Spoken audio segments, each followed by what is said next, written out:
Welcome back. आज के इस वीडियो लेक्चर में हम लोग पढ़ने जा रहे हैं इलास्टिसिटी क्लास 11 का और ये लेक्चर नंबर 2 है।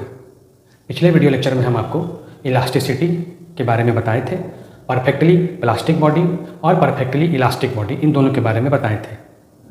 इलास्टिसिटी किसी मटेरियल का वैसा गुण है जिसके कारण वो अपने पुराने वाले पोजीशन पर आ जाता है, पुराने वाली अवस्था को प्राप्त कर लेता है।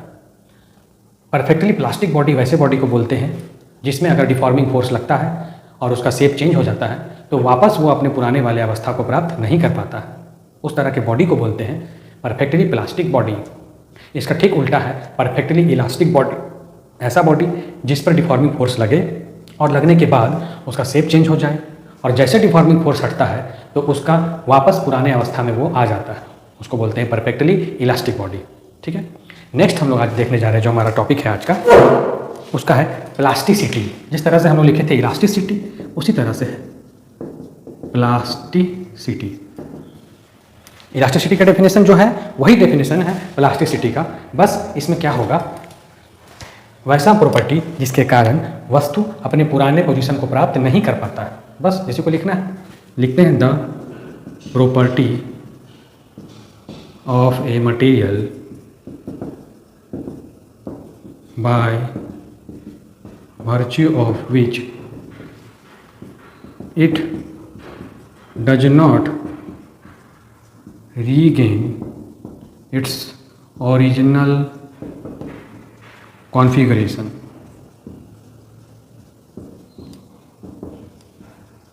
is called plasticity। ये डेफिनेशन है प्लास्टिसिटी का। ये अपने पुराने वाले अवस्था को नहीं प्राप्त कर पाता है। कब? On the removal of deforming force हटाने पर, जब किसी वस्तु का वैसा गुण जिसके कारण वो अपने पुराने वाले अवस्था को प्राप्त नहीं कर पाता, अपने पुराने वाले कॉन्फ़िगरेशन को प्राप्त नहीं कर पाता, तो उस गुण को, प्रॉपर्टी को हम लोग बोलते हैं प्लास्टिसिटी। ठीक, नेक्स्ट हमारा जो टॉपिक है वो है स्ट्रेस।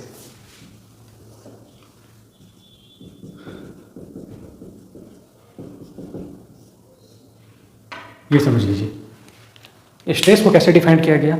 हम पिछले क्लास में बताए थे रीस्टोरिंग फोर्स। तो रीस्टोरिंग फोर्स जितना एरिया पर लगता है उसी को बोलते हैं stress. Restoring force per unit area of the body is known as stress. ठीक है, लिखते हैं इसको, द रीस्टोरिंग फोर्स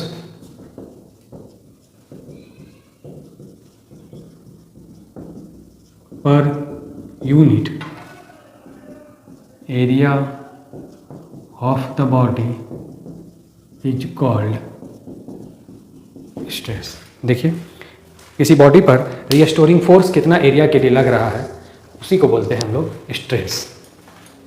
अब हम बताए थे आपको पिछले वीडियो लेक्चर में कि जो डिफॉर्मिंग फोर्स होता है वो रीस्टोरिंग फोर्स के बराबर होता है। तो हम बोल सकते हैं स्ट्रेस को डिफाइन किया जा सकता है कि deforming force per unit area of the body, वो भी बोला जा सकता है। तो लिख लेते हैं इसको पहले, restoring force is equal but opposite in the direction of deforming force. So stress may also be defined as the deforming force per unit area of the body. ये हो गया स्ट्रेस का डेफिनेशन कि डिफॉर्मिंग फोर्स एक्टिंग पर unit area of the body. तो इसको अगर लिखना हो तो लिख सकते हैं दैट इज, इधर लिखते हैं हम लोग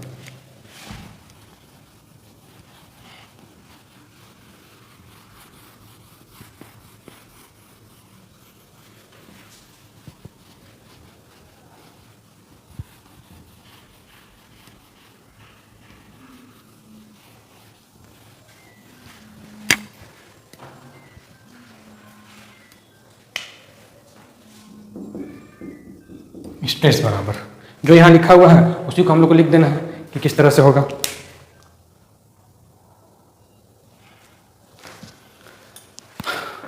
डिफॉर्मिंग फोर्स या वो एक्सटर्नल अप्लाइड फोर्स, लिखेंगे एक्सटर्नल अप्लाइड फोर्स, और इसी को क्या बोला गया, डिफॉर्मिंग फोर्स बटा में एरिया ऑफ द बॉडी। ये रेशियो किसके बराबर है, स्ट्रेस के बराबर है ये रेशियो। देख रहे हैं, एक्सटर्नल अप्लाइड फोर्स और डिफॉर्मिंग फोर्स बटा एरिया ऑफ द बॉडी। अब इसका फॉर्मूला अगर लिखना हो तो सिंपली फोर्स बाय ए, यानी फोर्स बटा में एरिया हो जाएगा। लिख सकते हैं इसको हम लोग ऐसे, एफ बटा में ए, ये हो गया स्ट्रेस का फॉर्मूला। अब यहाँ से हम लोग इसका निकाल सकते हैं S I unit of stress. Force का ऐसा यूनिट न्यूटन, एरिया का यूनिट मीटर स्क्वायर, क्या बन गया न्यूटन पर मीटर स्क्वायर। दूसरा, अगर आपसे पूछा जाए सीजीएस यूनिट बताइए, क्या होगा, न्यूटन का, फोर्स का न्यूटन ऐसा यूनिट है और फोर्स का सीजीएस यूनिट होता है न्यूटन की जगह डाइन, ये आप यूनिट एंड डायमेंशन में पढ़ चुके हैं, बटा मीटर स्क्वायर। सीजीएस में क्या होगा, मीटर की जगह सी से क्या होता है सेंटीमीटर, तो ये हो जाएगा सेंटीमीटर स्क्वायर, तो डाइन पर सेंटीमीटर स्क्वायर बन गया। ठीक है, चलिए इसका डायमेंशन भी हम लोग लिख लेते हैं, डायमेंशन ऑफ स्ट्रेस या डायमेंशनल फार्मूला जो बोलिए। कैसे लिखेंगे, पहले हम लोग को किसका लिखना पड़ेगा, पहले हम लोग को फोर्स का लिखना पड़ेगा। फोर्स का डायमेंशन होता है क्या, M L T minus two, और फिर लिखेंगे किसका, एरिया का, तो एरिया का हो जाएगा क्या एल टू। पहले फोर्स का लिखते हैं, M L T minus two बटा एरिया का क्या होगा एल टू। देखिए ये टू ऊपर जाएगा तो क्या हो जाएगा माइनस वन, माइनस टू, यहाँ वन पहले से तो वन और माइनस टू क्या बन जाएगा माइनस वन। लिख सकते हैं M L minus one P minus two. ये हो गया स्ट्रेस का डायमेंशन, जो कि ऑब्जेक्टिव क्वेश्चन में पूछा गया है और आपके लिए भी बहुत इंपॉर्टेंट है। स्ट्रेस का डायमेंशन आप याद रखेंगे, M L minus one T minus two हो जाएगा।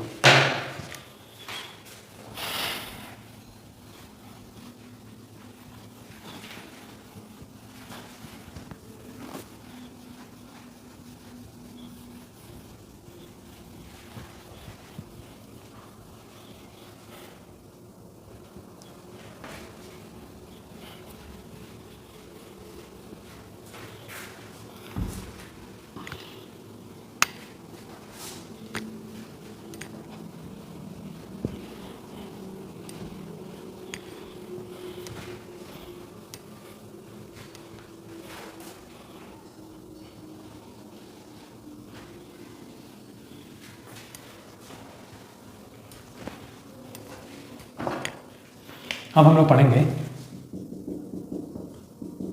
Types of stress. स्ट्रेस के कितने टाइप होते हैं, तो हम लोग को पढ़ना है स्ट्रेस के तीन टाइप होते हैं। There are three types of stress which are given below. तो इसको लिखते हैं पहले हम लोग, there are three types of stress which are given below। पहला नॉर्मल स्ट्रेस। नॉर्मल स्ट्रेस का दो टाइप होता है, टेंसाइल स्ट्रेस, ये हो गया नॉर्मल स्ट्रेस पहला, टेंसाइल स्ट्रेस। दूसरा एक होता है कॉम्प्रेसिव स्ट्रेस,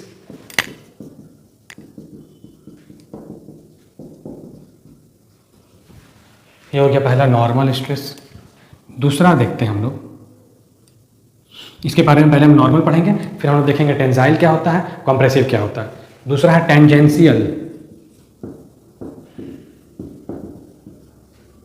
और इसको बोलते हैं शियरिंग। टेंजेंशियल स्ट्रेस और इसी का नाम है शियरिंग स्ट्रेस। ठीक है, टेंजेंशियल टेंजेंट से रिलेटेड है, हम बताएंगे डिटेल में अभी सबको वन बाय वन क्या होता है। ये हो गया आपका दूसरा टाइप। इसके बाद है तीसरा टाइप। तीसरा टाइप टेंजेंशियल या सीरियक हो गया। तीसरा है बल्क, बल्क स्ट्रेस, इसी का नाम है वॉल्यूम स्ट्रेस। और इसका एक और नाम है हाइड्रोलिक,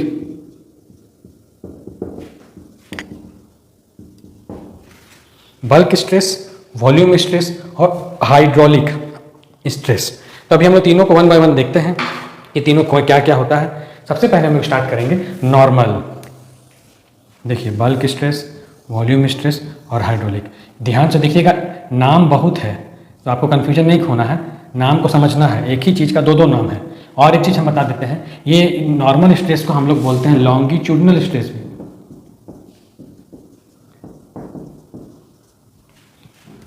टेंसाइल और कॉम्प्रेसिव, इन दोनों का एक और नाम है लॉन्गिट्यूडनल स्ट्रेस। ठीक है, तो चलिए हम लोग वन बाय वन स्टार्ट करते हैं। सबसे पहले हम लोग देखते हैं कि आखिर नॉर्मल स्ट्रेस क्या होता है। फिजिक्स में कहीं भी अगर आपको नॉर्मल वर्ड सुनाई दे, लिखा हुआ दे, तो वहाँ आपको समझना है कि परपेंडिकुलर का बात हो रहा है, यानी कि 90 डिग्री का बात हो रहा है। तो नॉर्मल स्ट्रेस में क्या होगा, वही है फोर्स बटा में एरिया, बट फोर्स किस तरह से लग रहा है, फोर्स सरफेस पर परपेंडिकुलर लग रहा है, यानी कि वो सरफेस के साथ 90 डिग्री का एंगल बना रहा है। तो उसको हम लोग बोलेंगे टेंसाइल नॉर्मल स्ट्रेस। ठीक है, परपेंडिकुलर। चलिए पहले उसको स्टार्ट करते हैं, हम लिखते हैं नॉर्मल स्ट्रेस के बारे में। पहला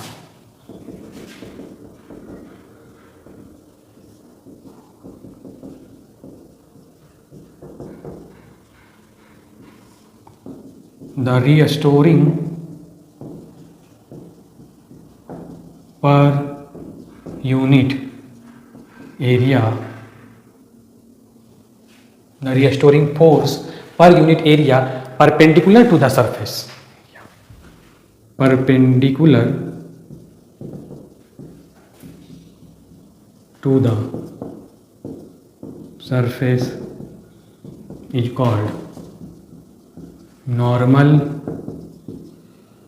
स्ट्रेस। परपेंडिकुलर एकदम सीधा जाएगा, यानी कि 90 डिग्री होगा। जैसे अगर मेरी हथेली पर फोर्स लगाना हो तो ऐसे भी लग सकता है फोर्स, ऐसे भी लग सकता है और ऐसे भी लग सकता है, बिल्कुल सीधा। तो सीधा वाला जो होगा वही कहलाएगा नॉर्मल स्ट्रेस। ठीक है, रिस्टोरिंग फोर्स बोल सकते हैं, या अभी हम बताएं आपको थोड़ी देर पहले पिछले वीडियो में बताए थे रिस्टोरिंग फोर्स किसके अपोजिट होता है, डिफॉर्मिंग फोर्स के। तो हम लोग डिफॉर्मिंग फोर्स भी इसको बोल सकते हैं। Per unit area perpendicular to the surface, इसको बोलते हैं नॉर्मल स्ट्रेस। अब हम लोग आ जाएंगे टेंसाइल, क्योंकि नॉर्मल का दो पार्ट है, दो भाग देख रहे हैं, टेंसाइल स्ट्रेस, कॉम्प्रेसिव स्ट्रेस। पहला में देखना है टेंसाइल। अब टेंसाइल क्या है समझिए, जैसे कि ये पेन है, अब हम लोग इसको ऊपर से भी खींच रहे हैं ऐसे, और नीचे फोर्स लगा के नीचे खींच रहे हैं, तो क्या होगा, इसका लंबाई बढ़ जाएगा, लेंथ में इंक्रीज हो जाएगा, या बोल सकते हैं लेंथ में चेंज आ जाएगा। ठीक है, तो ऐसा स्ट्रेस जिसके कारण बॉडी का लेंथ इंक्रीज हो जाए उसको बोलते हैं टेंसाइल स्ट्रेस। और ठीक उसका उल्टा है कॉम्प्रेसिव स्ट्रेस।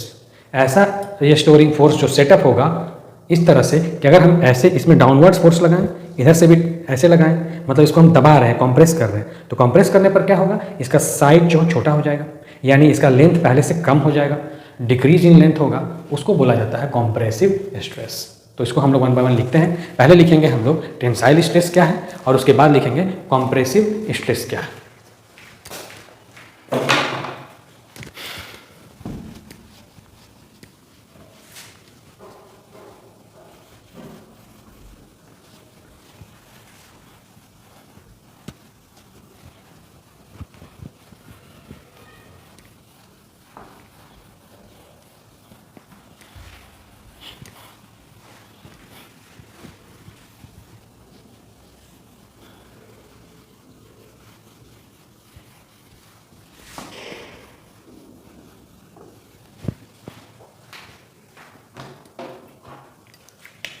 पहला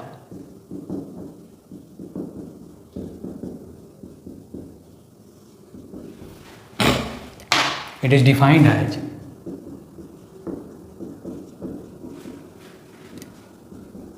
restoring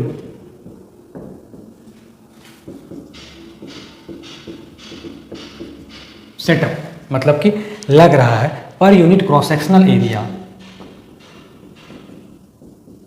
cross sectional area of the body. Cross sectional area of the body when the length of body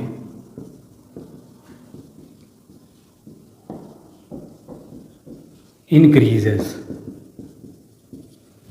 जब बॉडी का लंबाई क्या होगा, बढ़ जाएगा in the direction of deforming force, in the direction of deforming is called tensile stress. देखिए length कैसे बढ़ेगा, फिगर से समझिए। मान लीजिए ऐसे कोई बॉडी है सिलिंड्रिकल, अब इसमें हम फोर्स लगा रहे हैं, इसको खींच रहे हैं दोनों तरफ से, खींचने पर ये क्या हो जाएगा, थोड़ा लंबा हो गया। पहले इसका लंबाई कितना था, L था, अब इसका लंबाई हो गया L प्लस डेल्टा L।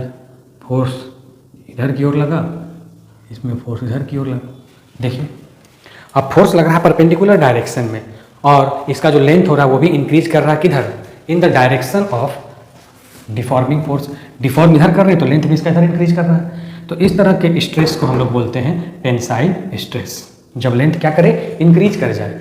ठीक इसका उल्टा हो जाएगा क्या, कॉम्प्रेसिव स्ट्रेस। इसी में हम बनाकर लिख देते हैं, टेंसाइल जैसा लिखा हुआ है, सेम डेफिनेशन हो जाएगा कॉम्प्रेसिव स्ट्रेस का। चलिए उसको हम लिखते हैं, इसमें कहाँ कहाँ चेंज होगा पहले हम उसको मिटा देते हैं। एक चीज़ है पहले देख लीजिए, एक डेल्टा L, तो आप इसको लिख सकते हैं साइड में, वेयर डेल्टा L क्या है, चेंज इन लेंथ है। अगर कहीं डेल्टा भी लिखा हो तो क्या हो जाएगा, चेंज इन वॉल्यूम हो जाएगा। ठीक है, डेल्टा T रहेगा, चेंज इन टेम्परेचर हो जाएगा। इस हिसाब से आप समझ सकते हैं। अब इस चेंज का मतलब या तो इंक्रीज भी हो सकता है या तो डिक्रीज भी हो सकता है, दोनों हो सकता है। देखिए कहाँ चेंज होगा, पहले तो हेडिंग चेंज हो जाएगा आपका, अब बॉडी में उसका लेंथ क्या हो जाएगा, घट जाएगा।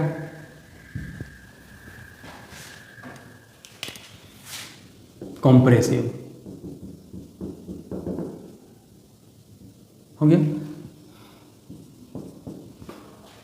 Defined as the restoring force set up per unit cross sectional area of the body when the length of body decreases in the direction of deforming force is called कौन सा state, compressive. Figure यही रहेगा कि change हो जाएगा, figure change हो जाएगा। पहले बॉडी ऐसा था, हम लोग फोर्स लगा दिए तो अब ऐसा हो गया, तो क्या करना है, बस इसको यहाँ से मिटा दीजिए, यहाँ कर दीजिए माइनस डेल्टा L, चेंज हो गया। यहाँ पर फोर्स अब नहीं लगेगा, फोर्स अब इसमें लगेगा। इधर से दिखा दीजिए, ये फोर्स का दिशा हो गया, ये दोनों ओर से इसको क्या कर रहा है, कंप्रेस कर रहा है। ये हो गया कॉम्प्रेसिव स्ट्रेस। तो आज हम लोग देख लिए नॉर्मल स्ट्रेस और उसका दोनों टाइप को।